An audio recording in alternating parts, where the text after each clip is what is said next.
To the program, everybody. We're glad that you're with us today.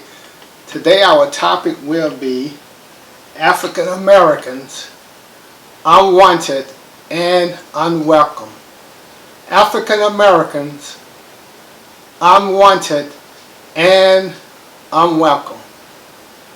We'll be back with you in a few seconds.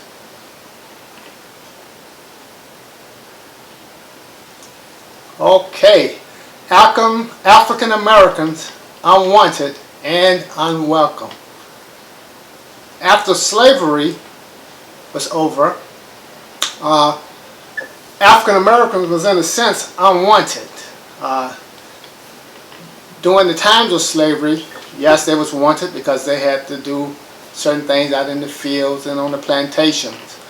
Okay, but after that was over, in a sense they was unwanted and unwelcome.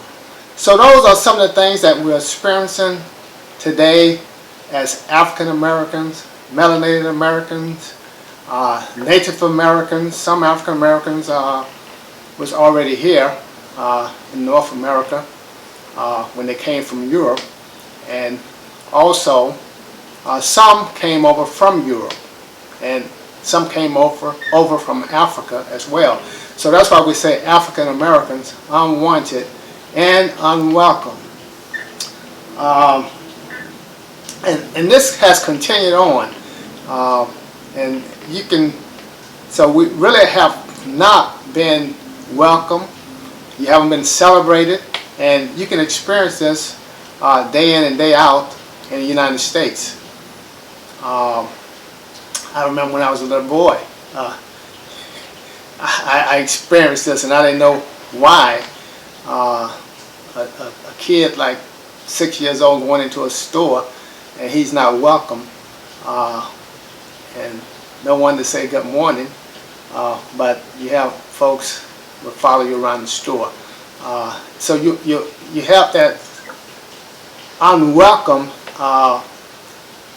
experience in this country, and when you go through that continually, day in and day out, it began to affect people's mentally, psychological situation, your mental health, and it also began to affect your body. People's going through this year in and year out.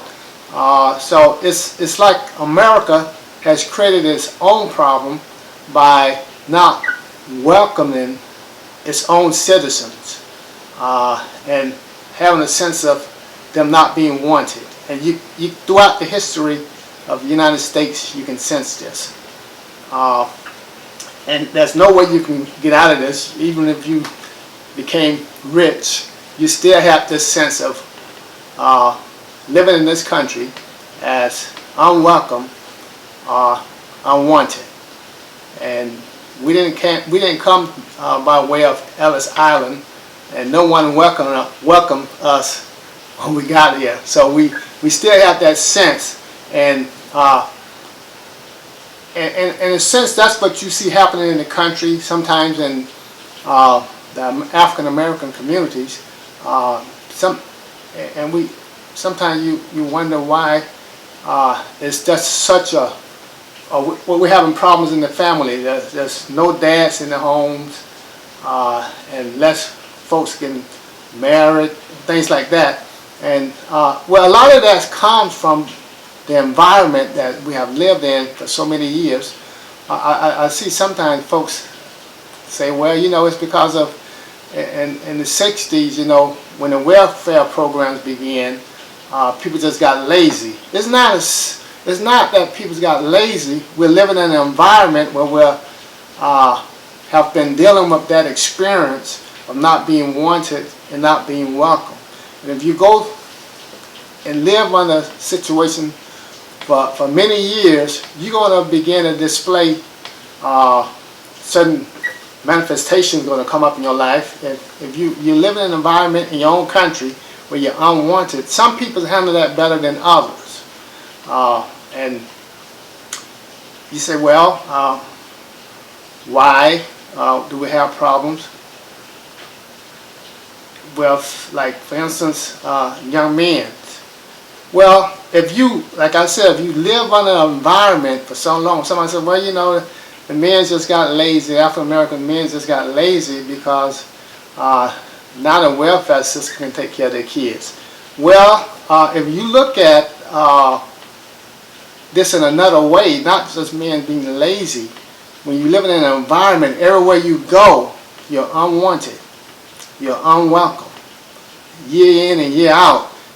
In the 1960s, that's when they began to integrate the schools, and a lot of African Americans businesses, they just went under, and then we began to have more freedom to go to different places of business like insurance companies, stores, and things like that, restaurants. Whereas before we had our own little communities, and we would go to those our own stores.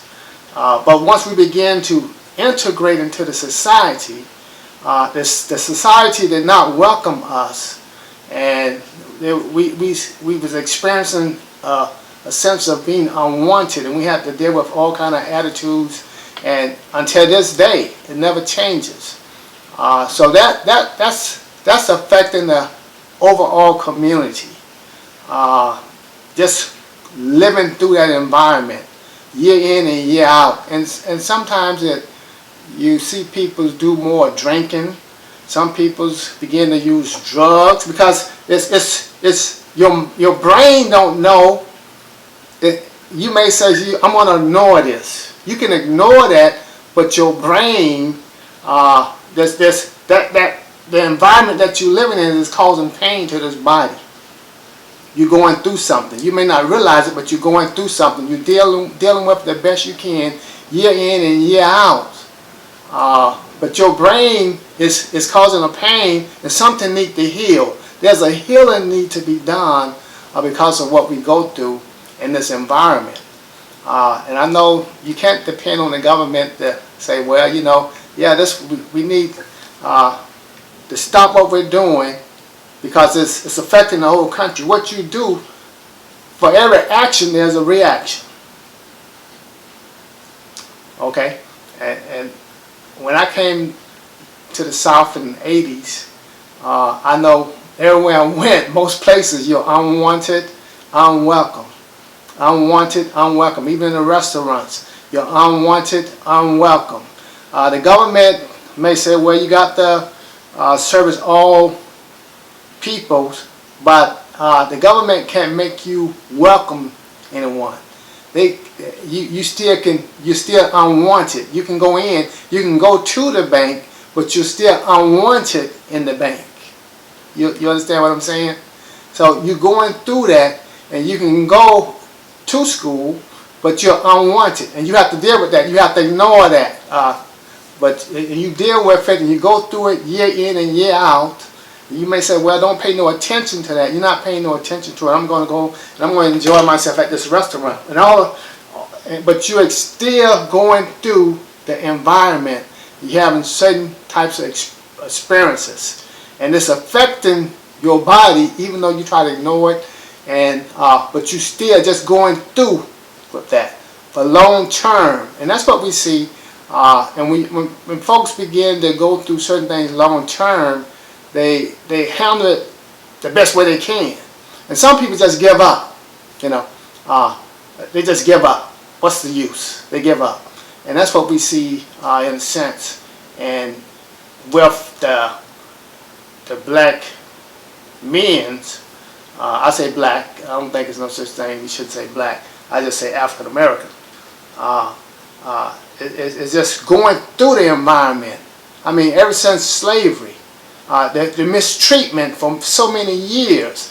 It's nothing that you are doing wrong. You are doing the best you can, but it's just the environment. Just living in an environment that you're unwanted and you're unwelcome, and your parents was unwelcome, and your great-grandparents was unwelcome. So it's being passed down, and sometimes people just, you know, it's more than enough for them, and sometimes they do give up. Okay, and they handle it the best way they can. Okay, and that's what we see. It's not that people are lazy. No, that's not it. Okay, there's more to it than that. We live in an environment that we're unwelcome and unwanted. Okay, and it don't make no difference whether you're the CEO of a company. You'll never rise above that. You're still gonna be unwanted and unwelcome. Okay, and in this environment that we're living in.